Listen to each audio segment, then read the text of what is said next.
Hello guys, welcome to our channel power of movie lover and this is Venky. Devara box office report ని already upload చేసాం. Miss అయి ఉంటే check చేయండి. ఇక late చేయకుండా ఈ వీడియోలో కొన్ని ఇంట్రెస్టింగ్ మూవీ అప్డేట్స్ ఏంటో చూద్దాం. అంతకంటే ముందు ఒక చిన్న రిక్వెస్ట్, మన ఛానల్ ని కొత్తగా ఎవరైనా విజిట్ చేస్తుంటే ఒకసారి ఛానల్ లోని కంటెంట్ చూసి నచ్చితే సబ్స్క్రైబ్ చేసుకుని మాకు సపోర్ట్ చేయండి. అండ్ వీడియోని లైక్ చేసి మన స్టపీస్ ని ఫాలో మాత్రం మర్చిపోద్దు. Varun Tej Matka movie November 14th release అవుతూ ఉండగా టీజర్ ని అక్టోబర్ 5th విజయవాడలో చాలా గ్రాండ్ గా రిలీజ్ చేయబోతున్నారు. వరుణ్ తేజ్ కి ప్రాపర్ కమర్షియల్ హిట్ వచ్చి చాలా ఇయర్స్ అయింది. ఈ మూవీ తన కెరీర్ లో ఎలా అయినా హిట్ పడాల్సిన టైంలో రిలీజ్ అవుతుంది. మరెలా ఉండబోతుందో చూడాలి. కేజీఎఫ్ సిరీస్ తర్వాత యశే కాకుండా శ్రీనిధి కూడా సైలెంట్ అయింది. చేస్తే సాలిడ్ స్క్రిప్ట్ అండ్ క్యారెక్టరైజేషన్ ఉన్న మూవీలే చేయాలి తప్ప నార్మల్ వి చేయకూడదని ఇద్దరు కూడా సైలెంట్ అయ్యారు. అయితే యశ్ ఇప్పటికే నెక్స్ట్ మూవీ స్టార్ట్ చేయగా శ్రీనిధి శెట్టి నాని హిట్ 3 మూవీకి ఓకే చెప్పింది. ఈ రోజు ఈ మూవీ షూటింగ్ లో జాయిన్ అయింది కూడా. మరి ఇది కేజీఎఫ్ సిరీస్ అవుతుందా లేదా కోబ్రా అవుతుందని అప్పుడే చెప్పలేం. ప్రస్తుతానికైతే హిట్ అనేది సక్సెస్ఫుల్ ఫ్రాంచైజ్. ఇలే దళపతి విజయ్ నెక్స్ట్ అండ్ ఆఖరి ఫిల్మ్ దళపతి 69 మూవీకి సంబంధించిన అప్డేట్స్ ఏవైతే వస్తున్నాయో ఫ్యాన్స్ ని డిసప్పాయింట్ చేస్తున్నాయని చెప్పొచ్చు. మొన్నటి వరకు ఇది భగవంత్ కేసరి రీమేక్ అనే న్యూస్ వచ్చినా కూడా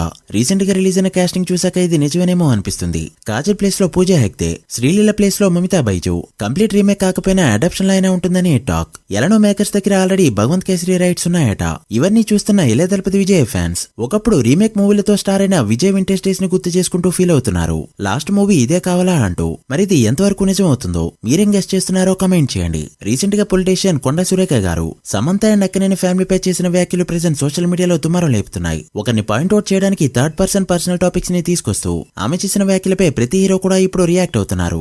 ఆమె ఆ మాటని వెనక్కి తీసుకున్నా అని చెప్పినా కూడా స్టిల్ రియాక్షన్స్ అయితే వస్తూనే ఉన్నాయి. ఇప్పటికే మహేష్ బాబు, అల్లు అర్జున్, జూనియర్ ఎన్టీఆర్ ఇలా చాలా మంది టాప్ స్టార్స్ అండ్ సెలబ్రిటీస్ అంతా కూడా అక్కినేని ఫ్యామిలీ అండ్ సమంత గారి సైడ్ స్టాండ్ తీసుకుంటూ సోషల్ మీడియాలో రియాక్ట్ అవుతున్నారు. మరి ఇది ఎంతవరకు వెళ్తుందో చూడాలి. చక్రం మూవీ రీ రిలీజ్ అయింది. కేవలం ఖడ్గం మూవీ పోస్ట్ పోన్ అయిందని చేశారా లేక ఎవరైనా అభిమాన సంఘాలు అడిగాయో తెలియదు కానీ నిన్న ఈ మూవీ చాలా థియేటర్స్ లో రిలీజ్ అయింది. బట్ ఏ రేంజ్ లో రిలీజ్ అయిందంటే మూవీ వస్తున్నట్టు ఫ్యాన్స్ లో సగం మందికి తెలియనే తెలీదు. దెబ్బకి పడిన షోలు ఏది కూడా ఫుల్ అవడాన్ని పక్కన పెడితే డెఫిషిట్ షేర్లతో రన్ అయ్యాయి. వర్షన్, రెబల్, యోగి వంటి యాక్షన్ సినిమాలు వేస్తేనే ఎవరూ చూడలేదు ఎక్సెప్ట్ ఫ్యూ ఫ్యాన్స్. అలాంటిది చక్రం మూవీ ఎవరు చూస్తారనుకున్నారో ఏమో. ఏదేమైనా కల్కి లాంటి కంబ్యాక్ ఇచ్చిన ఇయర్లో డిజాస్టర్ రీ రిలీజ్ ని ప్రభాస్ ఖాతాలో పడేశారు. ఇక ఖడ్గం రీ రిలీజ్ పై రేపు ప్రెస్ మీట్ అయితే పెట్టబోతుంది ఈ మూవీ టీం. ఇక హను రాఘపూడి ప్రభాస్ కాంబోలో తెరకెక్కుతున్న మూవీ ఫస్ట్ షెడ్యూల్ ఇప్పటికే కంప్లీట్ అవగా second schedule October 15th start కానుంది. ప్రస్తుతానికైతే ప్రభాస్ 2 సీన్స్ ని షూట్ చేస్తున్నారు. ప్రభాస్ షూటింగ్ లో డిసెంబర్ నుంచి జాయిన్ అవుతాడు. Devara pre release event cancel అయిన సంగతి తెలిసిందే. అయితే మూవీ రిలీజ్ అయ్యి హిట్ అయ్యాక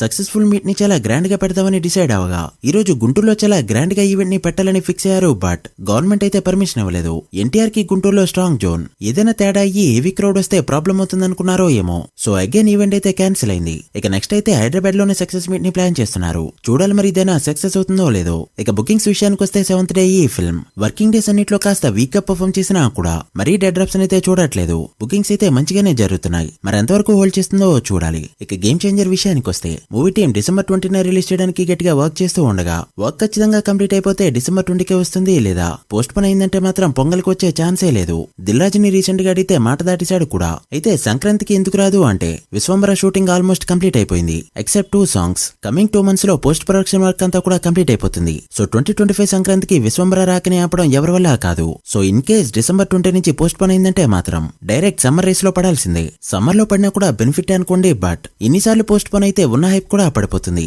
మరి డిసెంబర్ 20 ఎంతవరకు వర్కౌట్ అవుతుందో చూడాలి. ఇన్ కేస్ డిసెంబర్ 20న రిలీజ్ అయిందంటే మాత్రం డే 1 ఎంత నెంబర్ పెడుతుంది అనుకుంటున్నారో కమెంట్ చేయండి. So guys that the video. ఇవి ఇప్పటివరకు interesting updates. Game changer and Pushpa 2 day 1 ఎంత నెంబర్స్ పెడతాయి అనుకుంటున్నారో కమెంట్ చేసి వీడియో నచ్చితే లైక్ చేసి మీ ఫ్రెండ్స్ ఫాలో కి షేర్ చేయండి. మరొక ఇంట్రెస్టింగ్ వీడియోతో మళ్ళీ కలుద్దాం. అప్పటి వరకు signing off power of movie lover. Thank you.